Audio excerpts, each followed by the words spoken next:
Welcome to Almas Jacob live. मैं हूं Almas Jacob और आप देख रहे हैं the end of dinosaurs madness.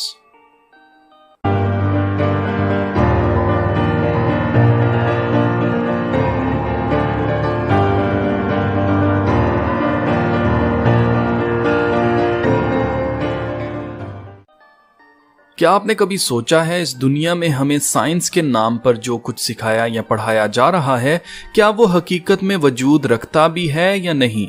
आज की वीडियो ना सिर्फ आपके होश उड़ा देगी बल्कि आपके पास सबूत होगा कि क्यों इंसान पहले बंदर नहीं था, ये दुनिया किसी बिग बैंग से वजूद में नहीं आई, हमारी जमीन गोल नहीं है, इंसान कभी चांद पर नहीं गया। गो के इन सब टॉपिक्स पर मैं पहले ही बात कर चुका हूं, लेकिन आज एक ऐसे राज पर से पर्दा उठाया जाएगा जिस पर हमारे सो कॉल्ड मसीही भी यकीन रखते हैं, और वो ये कि डायनासोर्स हुआ करते थे।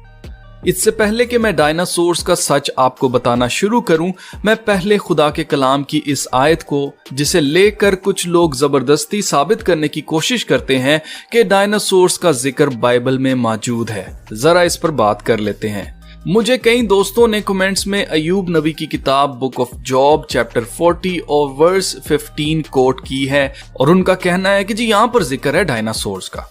अगर हम इस वर्स में देखें तो यहाँ इंग्लिश बाइबल में हमें इसके लिए नाम पढ़ने को मिलता है बेहेमोथ, जबकि अगर आप अपनी बाइबल को जरा खोल कर देखें, जहां पर भी आपने उसको कपड़े में रैप करके रखा हुआ है, जहां पर भी आपने उसको छुपा कर रखा है, वहां से निकालिए और जरा खोल कर ये सेम हवाला अयूब नबी की किताब चैप्टर 40 उसकी वर्स 15 निकाल कर खुद देख कर पढ़िए जरा वहां पर क्या लिखा है। देखिए मेरे पास जो उर्दू बाइबल है यहाँ पर लिखा है, अब दरियाई घोड़े को देख जिसे मैंने तेरे साथ बनाया। यहां ट्रांसलेट करने वाले ने खोज लगाकर आपकी आसानी के लिए दरियाई घोड़ा यानी हिप्पो लिखा है। यहां कहीं पर भी आपको डायनासोर्स का नाम नहीं मिलेगा। फिर इन आयात को जानबूझकर डायनासोर्स के साथ जोड़ने के लिए कहा जाता है कि यहां लिखा है कि वो बैल की तरह घास खाता है। आप nature.com की वेबसाइट पर जाकर खुद पढ़ लें। इनके मुताबिक जिस वक्त डायनासोर जमीन पर हुआ करते थे उस वक्त घास हुआ ही नहीं करती थी, तो डायनासोर्स ने घास कहां से खानी थी? मजीद इनका कहना है कि डायनासोर्स के मरने के 1 करोड़ साल बाद घास जमीन पर उगी। आज तक डायनासोर्स के बारे में यही बताया जाता रहा है कि वो सांप, छिपकलियां, अंडे और दूसरे जानवर खाया करते थे, लेकिन अब इंडिया के कुछ साइंसदानों को लगता है कि वो घास भी खाया करते थे। इस पर nature.com का कहना है कि गो के उस वक्त घास हुआ ही नहीं करती थी, लेकिन अगर मान भी लिया जाए कि उस वक्त घास हुआ करती थी तो भी डायनासोर्स के दांत घास खाने के लिए बने ही नहीं थे, और अगर वो खाते भी होंगे तो भी घास उनकी डाइट का सिर्फ थोड़ा सा हिस्सा होगी, क्योंकि ये गोश्त खाने वाले जानवर थे। गो के मैं आज साबित करूंगा कि डायनासोर्स कभी हुआ ही नहीं करते थे, लेकिन फिर भी अगर मान लिया जाए कि डायनासोर्स हुआ करते थे तो वो बेहेमोथ बिल्कुल भी नहीं थे, क्योंकि बेहेमोथ सिर्फ बैल की तरह घास खाता है। मजीद अगर आप आगे आगे पढ़ते जाएं तो लिखा है कि ये जानवर कहाँ रहता है, तो आपको पढ़ने को मिलेगा कि बेहेमोथ जो है वो कंवल के दरख्त के साए के नीचे रहता है। कंवल का दरख्त या पौधा जो है वो दरियाओं में ही निकलता है, ना कि जमीन पर। दूसरे नंबर पर हिप्पो की ताकत का अंदाजा इस बात से लगाया जा सकता है कि लोग कहते हैं कि हिप्पो अपने दांतों से मगरमच्छ के 2 टुकड़े कर सकता है। मजीद आगे पढ़ें तो लिखा है कि अगर दरिया में बाढ़ आए तो वो नहीं कांपता। सारी बात दरिया की हो रही है। गो के हिप्पो पानी और खुश्की दोनों पर रह सकता है, लेकिन वो ज्यादातर दरिया में रहना पसंद करता है। तो यहाँ दरियाई घोड़े की बात हो रही है, ना कि डायनासोर्स की। इसलिए अगर आपके पास कोई ठोस सबूत हो तो तभी आप खुदा के कलाम को कोट किया करें, वरना कोट करने से परहेज करें। तो चलिए वीडियो शुरू करते हैं, पर उससे पहले मैं आपको एक छोटी सी एक्सप्लेनेशन देना चाहता हूं ताकि आप समझ सकें कि हम किस बारे में बात कर रहे हैं। हम बात कर रहे हैं पैलियोंटोलॉजी के बारे में। Palaeontology origin and development of life की स्टडी को कहा जाता है।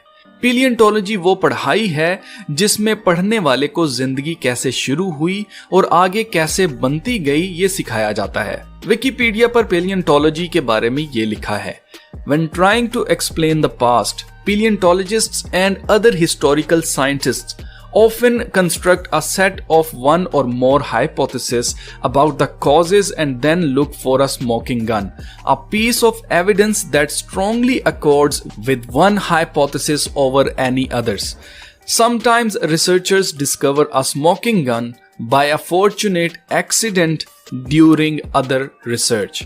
ये डेफिनेशन बताती है कि पैलियोंटोलॉजी काम कैसे करती है।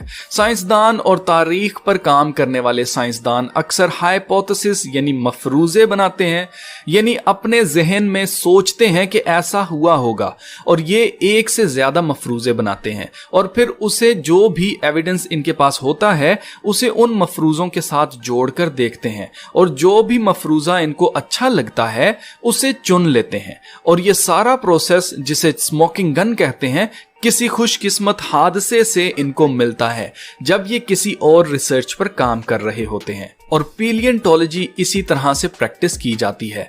अब जो कोई भी क्रिटिकल थिंकिंग रखता है वो आसानी से देख सकता है कि पैलियोंटोलॉजिस्ट अपनी मर्जी से कोई भी मफरूजा, कोई भी ख्याल अपने जहन में बनाकर उसे पैलियोंटोलॉजी इस्टेब्लिशमेंट के जरिए इस्टेब्लिश कर सकते हैं। यानी जैसा इन्होंने कह दिया अब आप पर फर्ज है कि आप उसे वैसा ही माने।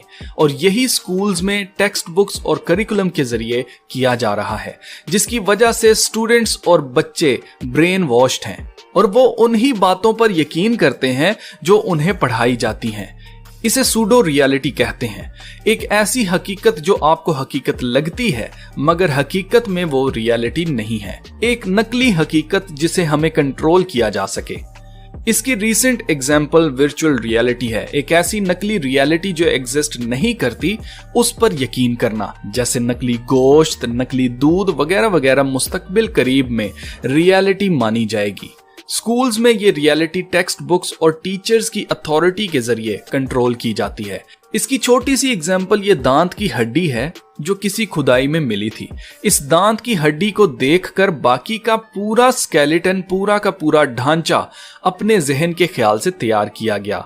मैं मजाक नहीं कर रहा। डायनासोर्स की पूरी पैलियोंटोलॉजिकल प्रोग्राम फील्ड ही एक धोखा, एक फ्रॉड है। क्या आप किसी चीज के दांत देखकर पूरा ढांचा बना सकते हैं? जरा कोशिश करें। मैं आपको कुछ हड्डियां दिखाऊंगा, आपने उनको देखकर अपने जहन में सोचना है कि ये कौन सा जानदार है। जरा इस जानदार के दांत देखकर मुझे बताएं कि ये कौन सा जानदार है। ये एक 4 साल के बच्चे के दांतों का ढांचा है। बच्चों के असली दांत आने से पहले दूध के दांत इसीलिए गिरते हैं क्योंकि असली दांतों ने बाद में निकलना होता है।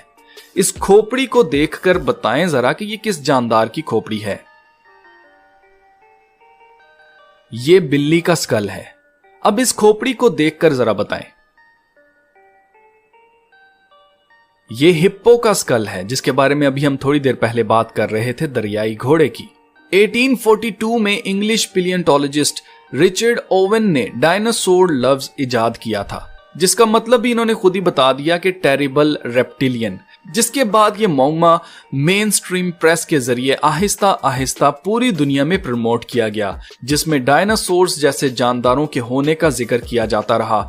1854 में डेनमार्क की प्रेस ने डायनासोर्स नाम इस्तेमाल करना शुरू कर दिया, जो अभी कुछ सालों पहले ही वजूद में लाया गया था।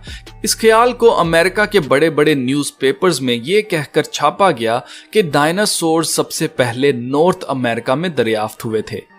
1854 से पहले नॉर्थ अमेरिका में डायनासोर की एक हड्डी भी नहीं मिली थी, लेकिन फिर भी पैलियोंटोलॉजिस्ट डायनासोर की हड्डी ढूंढने से बाज नहीं आए। फिर अचानक से नॉर्थ अमेरिका में डायनासोर की हड्डियां ढूंढना एक टाइम पास मशगला बन गया। नॉर्थ अमेरिका डायनासोर की हड्डियां ढूंढने वालों के लिए एक हकीकी वंडरलैंड बन गया था। डायनासोर प्रोजेक्ट नाम से किताब लिखने वाले, पैलियोंटोलॉजिकल खुदाई करने वाले जर्नलिस्ट वेन ग्रेडी ने किताब में लिखा कि 1854 के बाद से north America dinosaur bone fraud का गढ़ बन गया था। इनकी किताब में 1870 से 1880 के बारे में लिखा गया था कि इस 10 साल के इस दहाई के दौरान ये फ्रॉड सामने आया। इस किताब में लिखा गया था कि 1870 से 1880 के दौरान नॉर्थ अमेरिका में तारीख की सबसे बड़ी धोखेबाजी की गई थी। इस दिहाई के दौरान ही एडवर्ड कोप और ओथेनिल मार्श दुनिया के मोस्ट इंटरेस्टिंग डायनासोर्स की खोज में आपस में लड़े थे।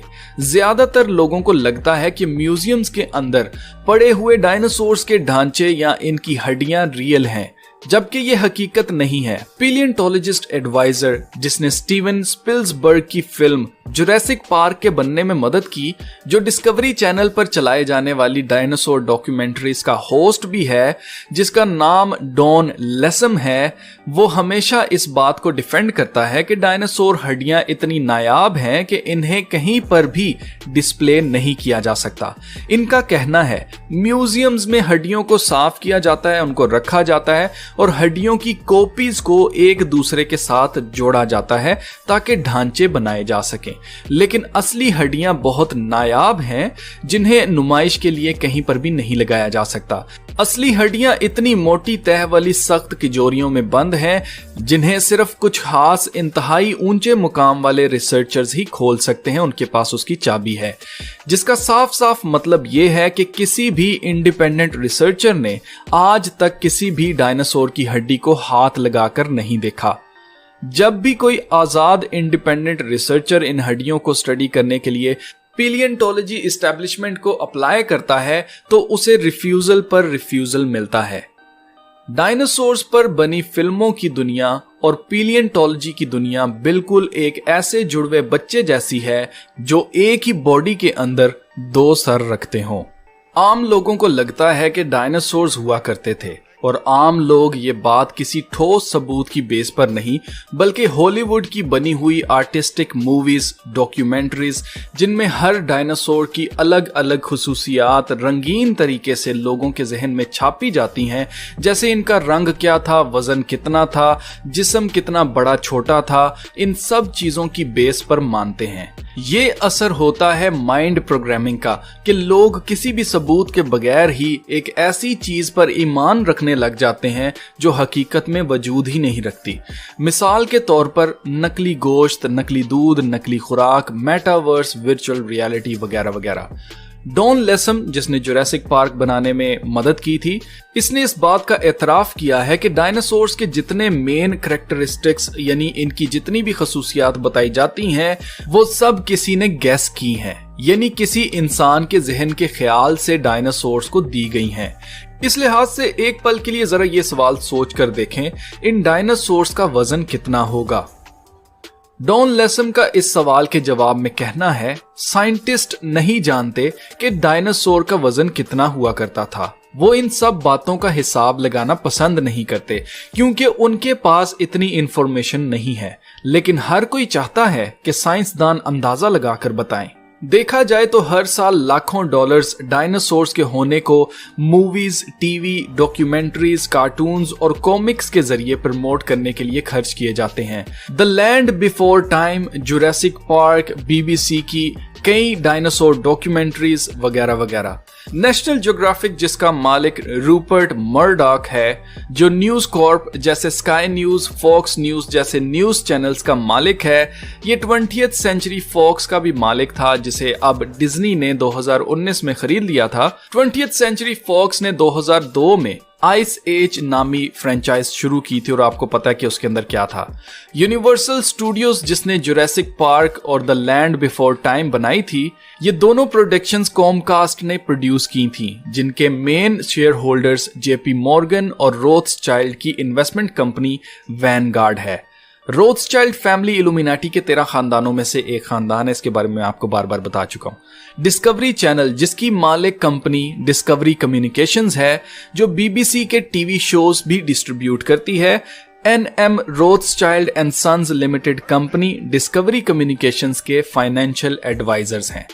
डॉन लेसम के मुताबिक ये बात सोची भी नहीं जा सकती कि पूरी दुनिया से 2100 डायनासोर्स की हड्डियों के सेट्स मिले हैं और इनमें से सिर्फ 15 नामुकम्मल इनकम्प्लीट ट्राइनासोरस रेक्स बोन सेट्स मिले हैं। इन हड्डियों के सेट से कभी भी एक पूरा कंप्लीट डायनासोर का ढांचा नहीं बना, लेकिन इन इनकम्प्लीट नामुकम्मल हड्डियों के सेट से पैलियोंटोलॉजिस्ट ने यह हाइपोथेसिस यानी मफरूजा तैयार किया कि पूरा ढांचा कैसा होता होगा, जिससे उस वक्त उन्होंने प्लास्टिक का मॉडल तैयार किया। मतलब आज जिस शक्ल के डायनासोर्स हमें दिखाए जाते हैं, ऐसी शक्ल का कोई भी जानदार हुआ ही नहीं करता था। आज तक पैलियोंटोलॉजिस्ट के पास किसी एक भी डायनासोर का मुकम्मल ढांचा नहीं है। जितने भी डायनासोर्स म्यूजियम में डिस्प्ले पर लगे हैं, वो सब के सब सिर्फ इंसान की इमेजिनेशन से तैयार किए गए हैं। अगर हकीकत में हजारों लंबी गर्दन वाले, खूनखार, गोश्त खाने वाले डायनासोर्स इस जमीन पर घूमते थे, तो पूरी दुनिया से इनको सिर्फ 2100 बोन सेट्स ना मिलते, बल्कि इनकी तादाद मिलियंस में होनी चाहिए थी। और एक आम इंसान अपने गार्डन में फल सब्जी लगाते हुए, गोडी करते हुए इनको अपने गार्डन में डिस्कवर कर पाता। देखा जाए तो ये हड्डियां किसी भी ऐसे शख्स को नहीं मिली जिनका इन डायनासोर्स में कोई इंटरेस्ट नहीं था, जैसे किसानों को हल चलाते हुए, पहाड़ों पर भागते हुए हाइकर्स को, मिलिट्री वाले फौजियों को सुरंग या अंडरग्राउंड बेस बनाते हुए, सोना चांदी की खुदाई करने वाले जो माइनर्स होते हैं, कंस्ट्रक्शन करने वाले जो घर और बिल्डिंग्स बनाते हुए सबसे पहले बुनियादें खोदते हैं, या सीवरेज लाइंस बिछाने वाले। किसी भी आम इंसान को डायनासोर्स की कोई हड्डियां क्यों नहीं मिलती? जब देखो ये हड्डियां सिर्फ पैलियोंटोलॉजिस्ट, साइंसदानों, यूनिवर्सिटी प्रोफेसर्स या म्यूजियम के मुलाजमों को ही क्यों मिलती हैं, जो एक्टिवली इन हड्डियों की तलाश में हैं। और देखा जाए तो जब भी कोई स्पेशल डायनासोर हंटिंग एक्सपीडिशन या ट्रिप होता है, उसी वक्त इनको हड्डियां क्यों मिलती हैं। अब मैं जिस आर्टिकल से कोट करने जा रहा हूं, ये आर्टिकल आपको किसी भी वेबसाइट पर नहीं मिलेगा। ये आर्टिकल पूरे इंटरनेट से हटा दिया गया है। इस आर्टिकल की एक कॉपी GVE न्यूज के पास थी, जहां से कोई भी इस आर्टिकल को पढ़ सकता था, मगर इस वक्त GVE न्यूज की वेबसाइट पर भी ये आर्टिकल अवेलेबल नहीं है। इस आर्टिकल का नाम था a fossils trial excavation to exhibit. ये आर्टिकल साबका bone and fossil inspector for Milwaukee public museum, Wisconsin, America के लिए काम करने वाले वर्टिब्रेट पैलियोंटोलॉजिस्ट रॉल्फ जॉनसन ने लिखा था, जिसमें ना चाहते हुए भी इनके मुंह से 1996 में ऐसा कुछ निकल गया था, जिसके बाद से ये आर्टिकल पूरे इंटरनेट पर से हटाने की कोशिशें शुरू कर दी गई थी। इस आर्टिकल में ऐसा क्या था, तो आइए जानते हैं। इस आर्टिकल में रॉल्फ ने लिखा था, quote, most of the curious visitors are only dimly aware of the road taken by palaeontologists in their search through the fossil record. यानी जो लोग म्यूजियम में हड्डियां देखने आते हैं, उनको अंदाजा भी नहीं होता कि ये हड्डियां पैलियोंटोलॉजिस्ट किस तरह से फॉसिल रिकॉर्ड से लेकर बनाते हैं। Quote, my romantic image had to be slightly modified when I finally saw the crates full of crumbling and broken bones, each one wrapped in a protective plastic field jacket. The whole lot looking like so many arms and legs from a broken bone seminar. Like many people, I was naive regarding what a fossil might look like or what state it might be in prior to seeing it in the theatrical setting of painted murals and museum exhibits. इस article में Rolf अपने museum में काम के पहले दिन के बारे में बता रहे थे कि मेरे ख्याल में जो इमेज था वो थोड़ा मुख्तलिफ था कि एक फॉसिल कैसा दिखता होगा, जब मेरे सामने टूटी हुई हड्डियों का चूरा क्रिएट्स में लाकर रखा गया। हर एक प्लास्टिक फील्ड जैकेट में लिपटा हुआ था। उस पूरी लॉट को देखकर लग रहा था जैसे बहुत से बाजू और टांगे टूटी हुई हड्डियों वाले सेमिनार से आई हों। बाकी बहुत से लोगों की तरह मैं भी इस बात में बहुत भोला इंसान था कि एक फॉसिल कैसा दिखता होगा या वो किस हालत में होता होगा, इससे पहले कि उसे थिएटर जैसी जगह पर पेंटेड शीशे की तस्वीरों और म्यूजियम की एग्जीबिशन में लगाया जाता है। Quote, fossil vertebrate remains are generally broken, often crushed and distorted, fragmentary and usually incomplete. It is truly the uncommon or rare specimen that is exhibit quality. Through mold making and casting, we can totally fabricate limbs, ribs, vertebrae, etc. for the missing pieces of an articulated skeletal mount. Plaster, fabric glass, and epoxies are often and commonly used. In reconstruction work on single bones, small to large cracks can be filled in with matchy or plastic mixed with dextrin, a starch that imparts an adhesive quality and extra hardness to regular molding plaster. We have also success using epoxy putties. Large missing fragments can be sculpted directly in place with these same materials. आपने देखा dinosaurs की हड्डियां कैसे तैयार की जाती हैं।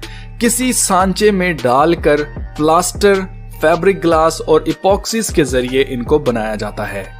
अगर कोई भी सिर्फ एक सादा सी गूगल सर्च डायनासोर्स और उनकी हड्डियां सर्च करे तो उसके सामने लाखों वेबसाइट रिजल्ट्स शो होंगे, जिनमें बड़े बड़े म्यूजियम्स की कलरफुल डायनासोर्स के ढांचों की खूबसूरत ब्राउनिश रेड या कभी कभी बर्फ की तरह सफेद रंग वाली हड्डियों की तस्वीरें लगी होंगी, जिनको देखकर किसी को भी लगेगा कि जैसे ये हड्डियां कई सालों से जमीन के नीचे दफन थीं। लेकिन अगर कोई इसके खिलाफ जाकर डायनासोर रेप्लिका बोन्स सर्च करने की कोशिश करे तो गूगल सर्च में बिल्कुल मुख्तलिफ सर्च रिजल्ट्स आपको देखने को मिलेंगे, जिनमें सेमी प्रोफेशनल से प्रोफेशनल फॉसिल बोन मैन्युफैक्चरर्स की वेबसाइट देखने को मिलेंगी, जहां ये नकली हड्डियां बनाने वाले खुलकर आपको बताएंगे कि ये नकली हड्डियां कैसे बनाई जाती हैं। मिसाल के तौर पर trexskulls.com सर्च करके देखें, जहां हर तरह की नकली हड्डियां ऑर्डर की जा सकती हैं, या dinosaurcorporation.com/dinosaur-skulls.html सर्च करके देखें, जहां और भी ज्यादा नकली हड्डियां देखने को मिलेंगी।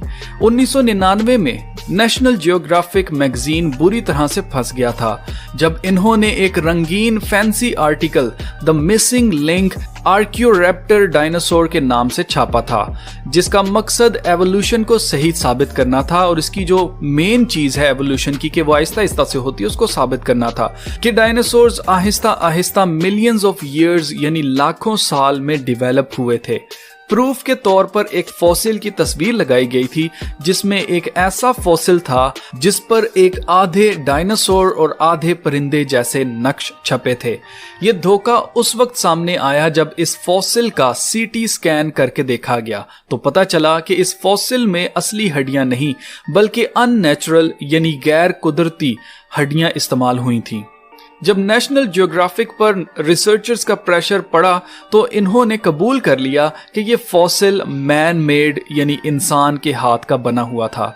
116 साल से नेशनल म्यूजियम ऑफ वेल्स में एक आइक्थियोसॉरस डायनासोर का नकली फॉसिल लटकाया जा रहा था। 100 साल से ज्यादा अरसे के दौरान पैलियोंटोलॉजी की फील्ड में रेवोल्यूशन आने के बाद फाइनली इंडिपेंडेंट रिसर्चर्स के क्रिटिसिज्म के बाद thanks to the internet museum ने पब्लिकली इतराफ किया कि ये फॉसिल जो कि ख्याल किया जाता है कि 1809 में दरियाफ्त हुआ था, मैन मेड यानी नकली था और इसे म्यूजियम से हटा दिया गया। म्यूजियम से पहले 1884 में ये किसी अमीर आदमी के घर की जीनत हुआ करता था। हेड्रोसोरस वो पहला डायनासोर था जिसे किसी भी डायनासोर से पहले पब्लिकली डिस्प्ले किया गया था। इस बात के बारे में कई अमेरिकन जानते हैं कि इस डायनासोर की खोपड़ी यानी इसका स्कल म्यूजियम के डायरेक्टर और लीडिंग पैलियोंटोलॉजिस्ट के लिए सरदर्द बना रहा था, क्योंकि इसका स्कल या इसकी खोपड़ी थी ही नहीं। स्कल किसी भी जानदार की एग्जिस्टेंस या उसके होने का सबूत होता है, लेकिन इसका तो स्कल ही नहीं था। इस सरदर्द को दूर करने के लिए फौरन से विजुअल और स्कल्पचर आर्टिस्ट को हायर किया गया ताकि वो इसका सर बनाए। इस आर्टिस्ट ने वो सेम स्कल बना दिया जो पहले ही किसी आर्टिस्ट ने इग्वानाडोन डायनासोर की इलस्ट्रेशन के लिए बनाया था। इन दोनों आर्टिस्ट ने हाइड्रोसोरस डायनासोर का चेहरा एक जैसा ही बनाया था, जिसकी मदद से अब इस डायनासोर को टेक्निकली डिफेंड किया जा सकता था। अब अगर कोई भी इनसे पूछे कि ये स्टंट इतना जबरदस्त तरीके से किया गया कि सबको आसानी से बेवकूफ बना दिया गया और बाद में इसी डायनासोर का चेहरा बदलकर ग्रिपोसोरस और ब्राक्लोपोसोरस जैसा बना दिया गया और किसी ने इस बात पर गौर करना भी पसंद नहीं किया कि इनके चेहरे क्यों बदल दिए गए। हाइपोथेसिस को बनाने के प्रोसेस को पैलियोंटोलॉजिकल अप्रोच वालों के लिए इतना कॉम्प्लिकेटेड किया गया कि कोई भी इनसे पैलियोंटोलॉजिस्ट की टेक्निकल नॉलेज के बारे में पूछने की जुर्रत ना कर सके। आज के दिन तक Hadrosaurus foulkii academy of natural sciences Philadelphia में डिस्प्ले पर है। इसकी असल हड्डियां कहा जाता है कि वजनी दरवाजों के पीछे बंद हैं, लेकिन इसकी प्लास्टर कॉपी वहां एग्जिबिट है। चाइना इन फॉसिल्स और बोन्स का सबसे बड़ा प्रोड्यूसर है। Zigong dino ocean art company limited Sichuan state of China में लोकेटेड है। ये कंपनी नेचुरल हिस्ट्री म्यूजियम्स जो कि पूरी दुनिया में मौजूद हैं उन सब के लिए मेजर सप्लायर है। इस कंपनी की वेबसाइट पर लिखा है कि इनके प्रोडक्ट्स का 62% आउटपुट अमेरिकन और यूरोपियन मार्केट्स को जाता है। मतलब ये अमेरिका और यूरोप की रेगुलेशंस ऑफ एक्सपोर्टिंग की पेचीदगियों को समझते हैं, इसलिए सारी products China Academy of Sciences की गाइडेंस से बनाई जाती हैं। इनका कहना है कि हमने global sales network USA, Brazil, France, Poland, Russia, Germany, Saudi Arabia, South Korea, Thailand, Indonesia वगैरह, हमने अपनी products Argentina, Vancouver, Cincinnati, Chicago और मुख्तलिफ जगहों पर नुमाइश करके हासिल की है। फॉसिल्स को तैयार करने का जर्नल तरीका और इंस्ट्रक्शन जो है वो ऑनलाइन मिल जाती है। मुर्गी, मेंढक, कुत्ते, बिल्ली, घोड़े और सुअर की हड्डियां फॉसिल्स बनाने के लिए इस्तेमाल होती हैं। इन हड्डियों को क्रश करके ग्लू के साथ मिक्स किया जाता है और प्लास्टर मिलाया जाता है, और अगर दिल करे तो प्लेट के साथ ग्लू लगाकर बोन्स के अंदर फ्रैक्चर्स इन फॉसिल्स को नेचुरल लुक देने के लिए देते हैं। ये फ्रैक्चर्स जानबूझकर बनाए जाते हैं जिन्हें सही इफेक्ट देने के लिए बार बार तोड़ा जाता है। हत्ता कि अब तो पिलियंटोलॉजी के प्रोफेसर भी हैरान हैं। एलन फिड्यूशिया नॉर्थ कैरोलिना की यूनिवर्सिटी में प्रोफेसर ऑफ पिलियंटोलॉजी हैं। इनका कहना है नॉर्थ चाइना में कोई नकली फॉसिल्स बनाने वाली फैक्ट्री है, लायोनिंग प्रोविंस के करीब, जहां अभी हाल ही में बहुत से फैदर वाले डायनासोर्स मिले थे। इस सारी रिसर्च का कंक्लूजन ये है, नंबर 1, किसी भी डायनासोर का मुकम्मल ढांचा इनके पास नहीं है, कभी भी नहीं मिला। नंबर 2, किसी भी इंडिपेंडेंट रिसर्चर ने किसी भी डायनासोर का स्कल नहीं देखा। नंबर 3, पिलियंटोलॉजिकल साइंस अप्रोच हाइपोथेसिस यानी मफरूजों पर बनी है, जबकि इसे नेचुरल साइंस बताया जाता है और ये चाहते हैं कि हम भी इस पर इसी तरह से बिलीव करें। नंबर 4, बच्चों को कार्टून्स के जरिए डायनासोर्स के होने के बारे में बताया जाता है, ना कि स्कूल्स के अंदर इनकी हड्डियों की इंस्पेक्शन करके। नंबर 5, डायनासोर्स की हड्डियां सिर्फ उन्हीं को मिलती हैं जो पिलियंटोलॉजी में इंटरेस्ट रखते हैं। डायनासोर्स बिल्कुल एक फिक्शन मूवी की तरह की नकली हकीकत हैं, जो है नहीं पर हमसे एक्सपेक्ट किया जाता है कि हम इसे हकीकत माने। इस वीडियो का मकसद आपको दिखाना था कि कैसे इन शैतान के पुजारियों ने खुदा के कलाम को गलत साबित करने के लिए लोगों को हकीकत की दुनिया से दूर फैंटेसी की दुनिया में कैद किया हुआ है। हमारे स्कूल्स और सभी बड़ी बड़ी इंस्टीट्यूशंस इनके असर के नीचे हैं। क्यों? क्योंकि इन सारी इंस्टीट्यूशंस को बनाने वाले ही ये लोग हैं। डायनासोर्स का जिक्र कलाम मुकद्दस में इसीलिए नहीं किया गया क्योंकि खुदा ने ऐसे किसी जानदार को बनाया ही नहीं था। अजीजो, शैतान का मेन मकसद आपको सच्चाई से दूर करना है, आपको गुमराह करके आपका शिकार करना है।